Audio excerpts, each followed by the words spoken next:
have not eaten that well in a very long time. Thank you so much for the meal.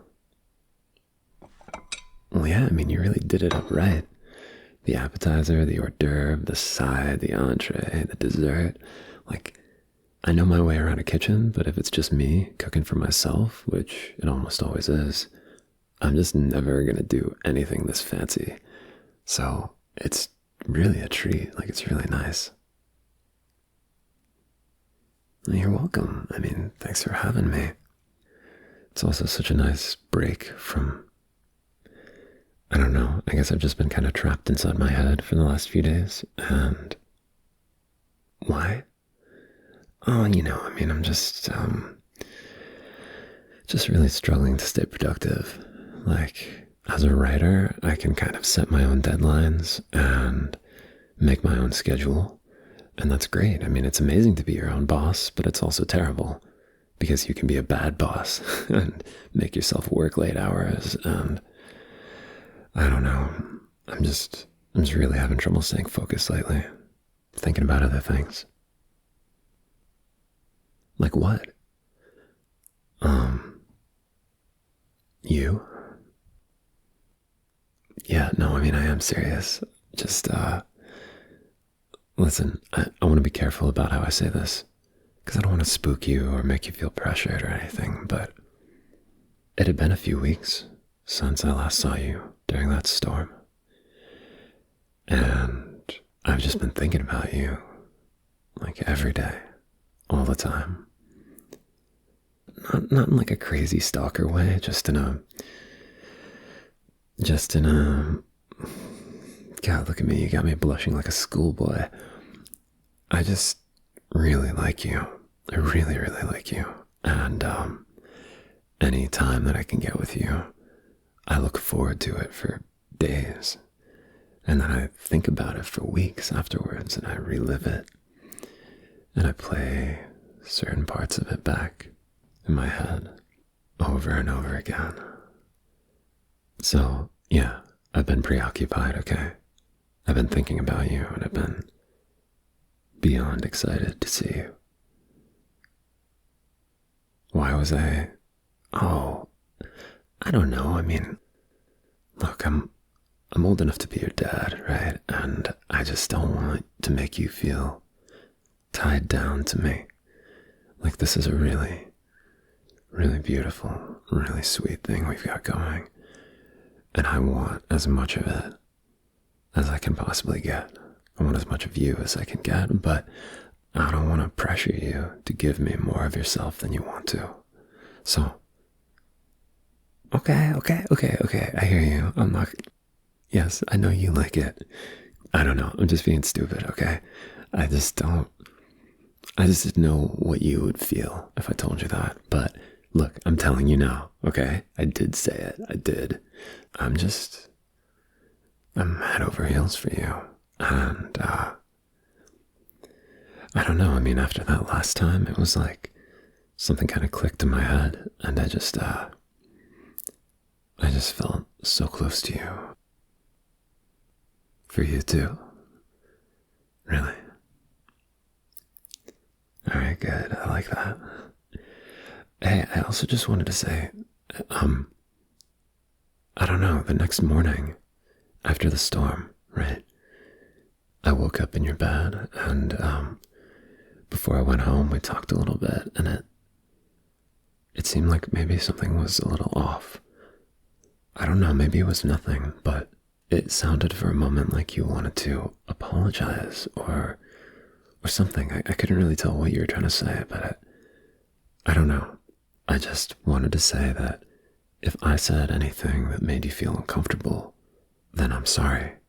And if there's anything you feel like you need to say to me now, then I want to hear it.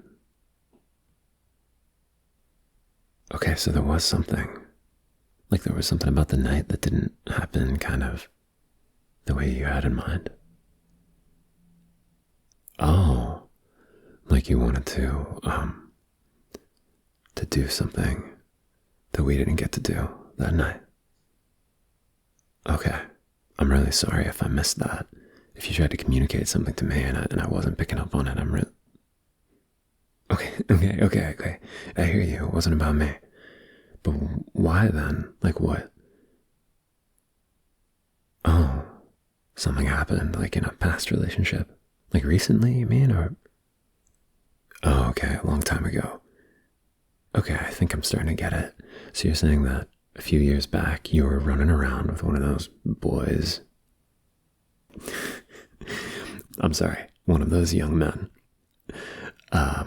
You were running around with one of those young men, and it sounds like you were fooling around, and what, you did something that he didn't like, or he told you were bad at it? No, I'm not laughing at you. I'm laughing at him because, well, because did he tell you what he wanted? No? Okay. I mean, do you feel like maybe he was giving you some kind of subtle clues that you didn't pick up on even? No. So that's my point. It sounds like he wanted something from you and he didn't communicate it. And then he got mad at you for not doing it. And then he got mad at you for not reading his mind. And then he told you that you were bad at that. Okay, yeah, I mean, he just sounds like a dumbass, and that's funny to me. Okay, actually, I shouldn't call him that. This stuff is hard, and we all have hang-ups, and communicating about it can be really difficult.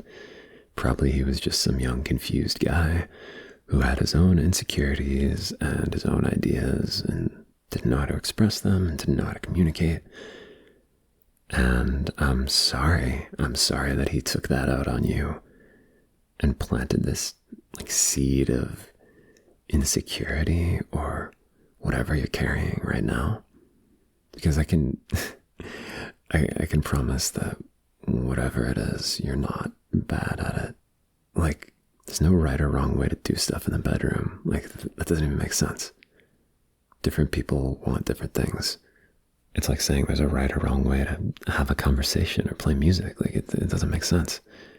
Different people want different things, and we just have to tell each other. And here's the thing that is so tragic to me about all of this. In my opinion, those conversations are hot. People avoid them because they think it's going to be a mood kill or something, but like if we're together and I look at you and I say, how does that feel? And you can tell that I really want to know. Like, I really want to get inside your head and figure out what exactly you want. You tell me you wouldn't find that hot? Because I can tell you that if you looked at me and asked me the same question, and you looked really, well, eager to please, that would drive me wild. I mean, questions like that can be confident. It can even be cocky. It's just asking for the information that you need, right? So, anyway, I do think that I've gotten some sense from you in the past that you're carrying some, like, self-consciousness about some of these things. Maybe, I kind of think of you as being a little shy. Like, is that right? Okay, all right, sorry, I didn't tell me it's obvious. It wasn't obvious to me, okay? I just needed to say it out loud. That's how I communicate, all right? Jesus. Yes, okay, fine. So we've established that you're shy. And I think I felt that sometimes too when, like, look, there was a time we were hanging out where I asked if I could kiss you, and you looked like you really wanted to. But then right at the last second, you were like, wait, let's watch a movie. And you put on a movie and turned down the lights and stuff. And then 10 minutes later, we were making out anyway. And to me, that was just like, look, like, it seems like it makes you nervous when I look at you. So it's nice for you when there's a little distraction. There's something happening, the lights are low, and then it's a little more, you know, one thing leads to another kind of thing, whatever. All right, yes, I get it. Another obvious thing. I'm slow sometimes, all right? Just help me connect the dots. So, you're feeling a lot of shyness. You're feeling self-conscious. You have these garbage nonsense ideas that dumb young men from your past implanted in your head that you shouldn't feel hot or confident or whatever, like all that stuff, right? That's all there. Fine, I get it. In that case, I'm going to tell you right now that whatever this thing was from last time that we didn't get around to, there's always tonight. Okay? I'm not self-conscious at all. Okay? I'm just not. I'm here. And I'm looking at you across the dinner table. And I'm watching the candlelight on your face. And I can practically guarantee that there's nothing you want that I don't want to. So, there's that. But before we even get there, I also want to teach you a little trick, if you're down. Well, like a trick for managing those feelings of shyness or discomfort or whatever. Can we just... Okay, cool. Let's take a minute. Have you ever heard of this thing that people do, this kind of technique for managing stage fright, where if you feel yourself start getting scared, you feel that feeling start coming up in your body, your chest gets tight, your heart beats faster, your palms get sweaty, all that. What you can do is you can tell yourself, hey, I'm not scared, I'm actually excited. I'm really, really excited. Because it's in your body, it's practically the same feeling. It's like the same experience. All of those things are there when you're excited about something, when you're anticipating it. But the difference is that excitement is a positive emotion and fear is kind of a negative one, right? Yeah, so there's that trick, right?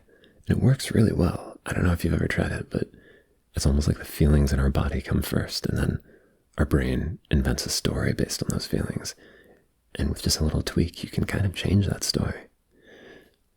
So, I want to suggest to you that there's something kind of similar that you can do with me, which is that when you start feeling shy or insecure or embarrassed, you can look at those feelings in your body and you can say, what if these aren't negative feelings? You can look at your body, you can look at all those physical sensations, and you can say to yourself, hey, what if this is a good feeling? What kind of good feeling would it be? Well, baby, I mean, think about it. If you're feeling shy, your pulse is racing, your heart's in your throat, you're breathing fast, your pupils are probably dilated, your cheeks are getting hot. What else makes you feel that way? Yeah, that's what I'm talking about.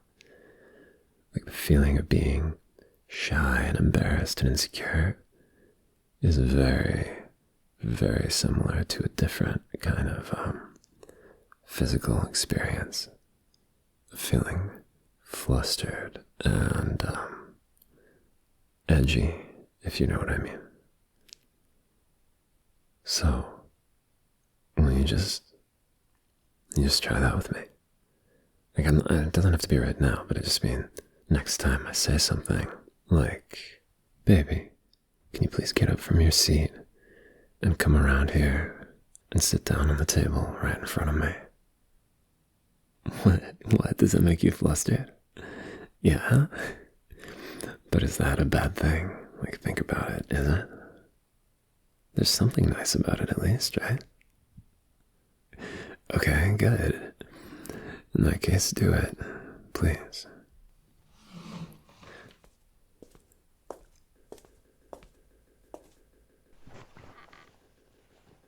Beautiful. So, also, hypothetically, do you feel flustered if I say, baby, I want you to lean down and put your arms around my neck and just look at me with your face close to mine? Yes, you would. Yeah, that's what I'm saying, right? It's not bad. It's not bad, especially when you realize that I like doing that too. I like making you flustered. It really does something for me, okay? So do it. Come on. Yes. Thank you. Now, what if I make some pretty intense eye contact with you and I don't ask for anything? I don't do anything. I just hold it.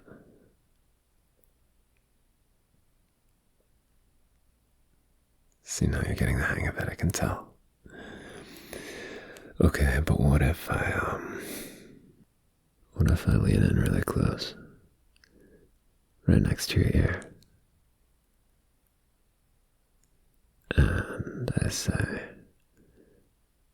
sweetheart, darling, I have so many things on my mind that I'd like to do with you tonight that I think could be very fun for us. But first, I want you to make me a promise.